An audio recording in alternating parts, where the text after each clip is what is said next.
we are going to discussing about the ideologies inspired.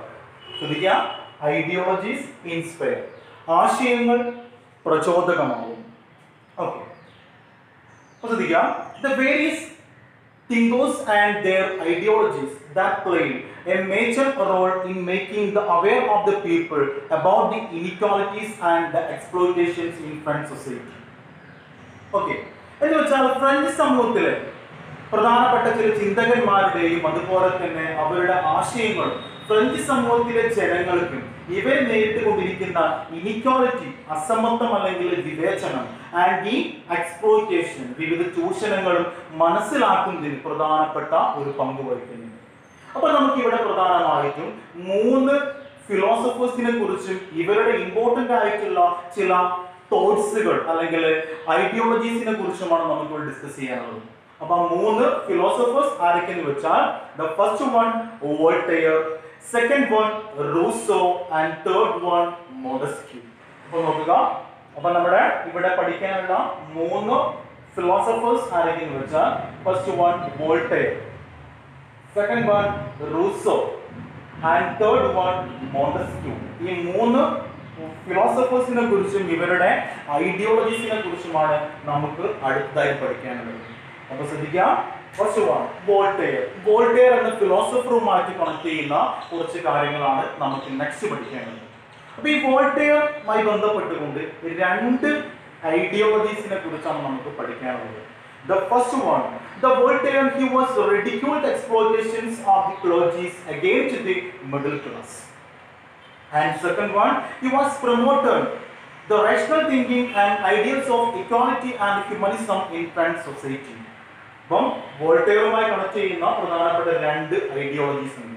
അതിൽ ഒന്നാമത്തെ കാര്യമാണ് he was ridiculed the exploitations of the clergy against the middle class. എന്ന് വെച്ചാൽ Voltaire എന്ന philosopher അല്ലെങ്കിൽ ചിന്തകൻ, അദ്ദേഹം നമ്മുടെ ഫ്രഞ്ച് സൊസൈറ്റിയിലെ ഒന്നാമത്തെ സ്റ്റേറ്റ് ആരായിരുന്നു? നമ്മുടെ ക്ലർജി, പുരോഹിതന്മാർ. ഈ പുരോഹിതന്മാര് തേർഡ് സ്റ്റേറ്റ് ആയിട്ടുള്ള, 3ാമത്തെ സ്റ്റേറ്റ് ആയിട്ടുള്ള മിഡിൽ ക്ലാസ്സിനോട് അല്ലെങ്കിൽ മധ്യവർഗത്തോട് ചെയ്തിട്ടുള്ള എല്ലാതരം ചൂഷണങ്ങളെയും എക്സ്പ്ലോയിറ്റേഷനെയും അദ്ദേഹം എന്ത് ചെയ്യാണ്? റെഡിക്യൂൾ ചെയ്തു എന്ന് വെച്ചാൽ പരിഹസിക്കാൻ തുടങ്ങി. ഓക്കെ, എന്ന് വെച്ചാൽ ഫ്രഞ്ച് സൊസൈറ്റിയിലെ ജനങ്ങൾക്ക് മുന്നിൽ വെച്ചുകൊണ്ട് ക്ലർജീസ് അല്ലെങ്കിൽ പുരോഹിതന്മാർ മിഡിൽ ക്ലാസ്സിനോട് ചെയ്തിട്ടുള്ള എല്ലാതരം ചൂഷണങ്ങളെയും അദ്ദേഹം പരിഹസിക്കാൻ തുടങ്ങി. And he was promoting the rational thinking, ideals of equality and humanism. അത് മാത്രമല്ല, നമ്മുടെ ജനങ്ങൾക്കിടയിൽ, സാധാരണക്കാരായ ജനങ്ങൾക്കിടയിൽ ഉണ്ടായിരിക്കേണ്ട 3 ക്വാളിറ്റീസ് അല്ലെങ്കിൽ 3 ഗുണങ്ങളെ കുറിച്ച് അല്ലെങ്കിൽ ആ 3 ഗുണങ്ങൾ അദ്ദേഹം പ്രോത്സാഹിപ്പിച്ചു.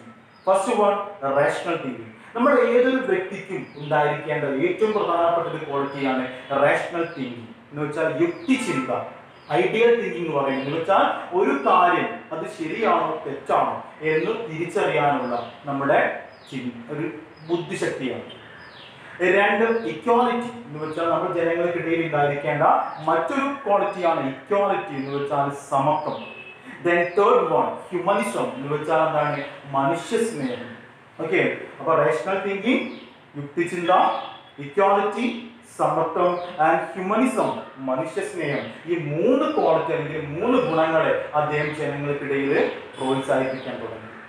അപ്പൊ ഇത്രയുമാണ് വോൾട്ടയറുമായിട്ട് കണക്ട് ചെയ്യുന്ന 2 ഐഡിയോളജീസ്. ഒന്നുകൂടി പറയാണ്, നോട്ട് ചെയ്യണം. First one, he was ridiculed the exploitations of the clergy. ഇതിനർത്ഥം എന്തായിരുന്നു? He was ridiculed the exploitations of the clergy എന്ന് വെച്ചാൽ പുരോഹിതന്മാരുടെ എല്ലാ തരം ചൂഷണങ്ങളെയും അദ്ദേഹം പരിഹസിക്കാൻ തുടങ്ങി. 2, he was promoted the rational thinking, ideals of equality and humanism എന്ന് വെച്ചാൽ യുക്തിചിന്ത, സമത്വം, മനുഷ്യ സ്നേഹം. ഈ 3 ഗുണങ്ങളെ അദ്ദേഹം ജനങ്ങൾക്കിടയിൽ പ്രോത്സാഹിപ്പിക്കാൻ തുടങ്ങി. ഇത്രയുമാണ് വോൾട്ടയറുമായിട്ട് കണക്ട് ചെയ്യുന്ന 2 ഐഡിയോളജീസ്.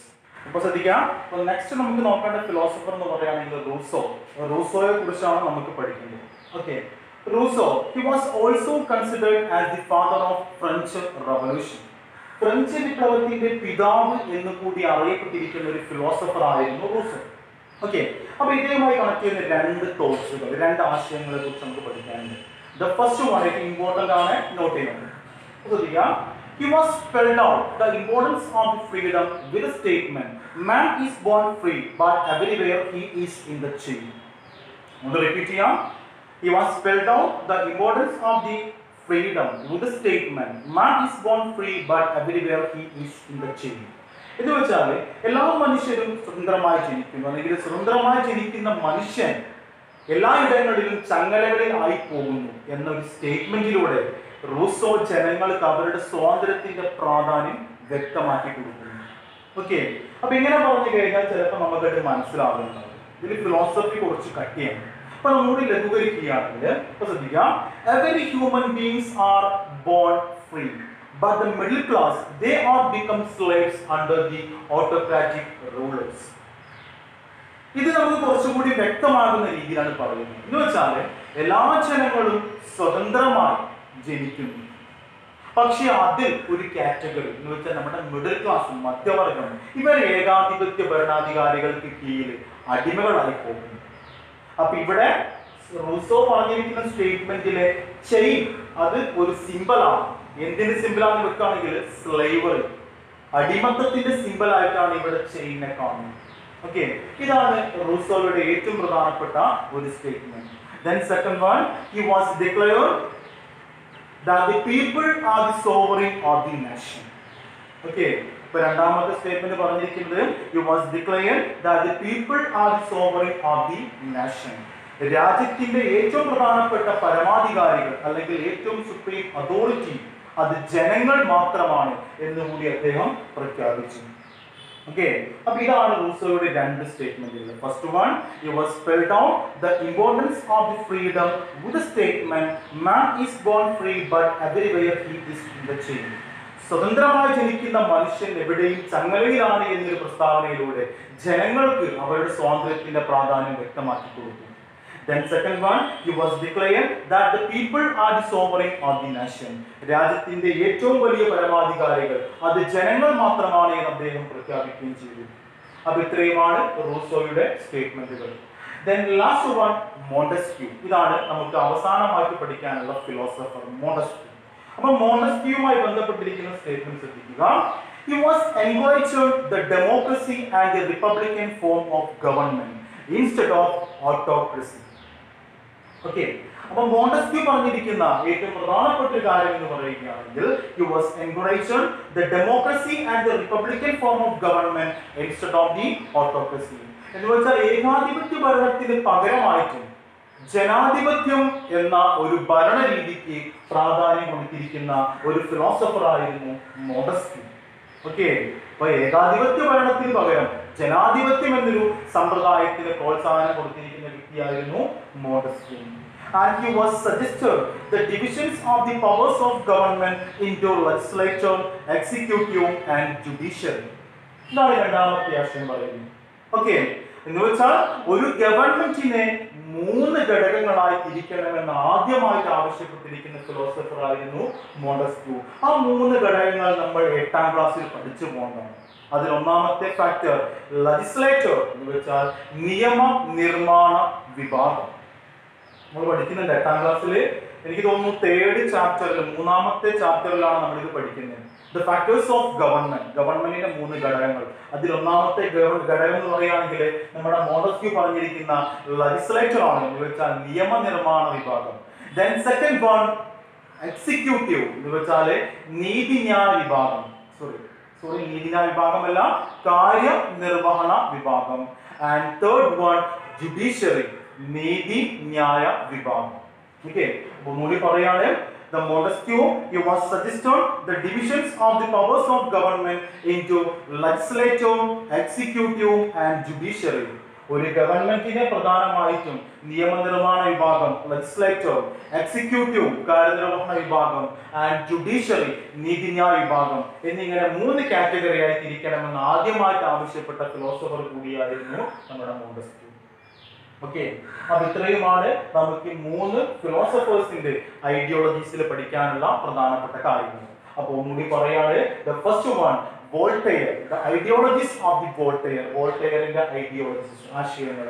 ഒന്നാമതായിട്ട് പറഞ്ഞിരിക്കുന്നത് he was ridiculed the exploitations of the clergy, എന്ന് വെച്ചാൽ പുരോഹിതന്മാരുടെ എല്ലാ തരം ചൂഷണങ്ങൾ, മധ്യവർഗത്തോട് ചെയ്തിരിക്കുന്ന എല്ലാ തരം ചൂഷണങ്ങളെയും ഇദ്ദേഹം പരിഹസിച്ചു. Okay. And he was promoted the rational thinking, ideals of equality and humanism.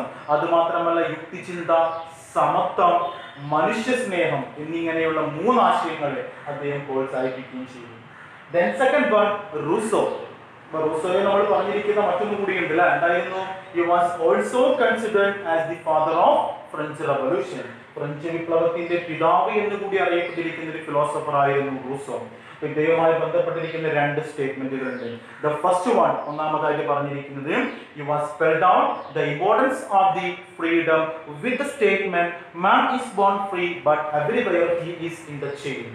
സ്വതന്ത്രമായി ജനിക്കുന്ന മനുഷ്യൻ എവിടെയും ചങ്ങലയിലാണ് എന്നൊരു പ്രസ്താവനയിലൂടെ ജനങ്ങൾക്ക് അവരുടെ സ്വാതന്ത്ര്യത്തിന്റെ പ്രാധാന്യം വ്യക്തമാക്കി കൊടുക്കുന്നു. And he was declared that the people are the sovereign of the nation. രാജ്യത്തിന്റെ പരമാധികാരികൾ ജനങ്ങൾ ആണ് എന്ന് കൂടി അദ്ദേഹം വ്യക്തമാക്കി. Then last one, Montesquieu.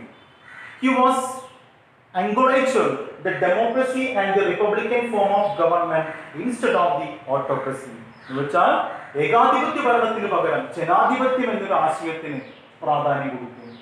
And he was suggested the powers of the government into legislature, executive and judiciary. എന്ന് വെച്ചാൽ ഒരു ഗവൺമെന്റിനെ നിയമനിർമ്മാണ വിഭാഗം, കാര്യനിർവഹണ വിഭാഗം, നീതിന്യായ വിഭാഗം എന്നിങ്ങനെ 3 ഘടകങ്ങളായി തിരിക്കണമെന്ന് ആദ്യമായി വാദിച്ചിരിക്കുന്ന ഒരു വ്യക്തി കൂടിയായിരുന്നു നമ്മുടെ മോണ്ടസ്ക്യൂ. അപ്പൊ ഇത്രയുമാണ് നമുക്ക് ഫിലോസഫേഴ്സിന്റെ ഐഡിയോളജീസ് എന്ന ടോപ്പിക്കിൽ പഠിക്കാനുള്ള പ്രധാനപ്പെട്ട കാര്യങ്ങൾ. അപ്പൊ ഇത്രയും കാര്യങ്ങൾ അടുത്ത ക്ലാസ്സിലേക്ക് വരുമ്പോൾ വളരെ വിശദമായിട്ട് പഠിക്കുകയും നോട്ടിലേക്ക് പകർത്തുകയും ചെയ്യുക. Okay, thank you.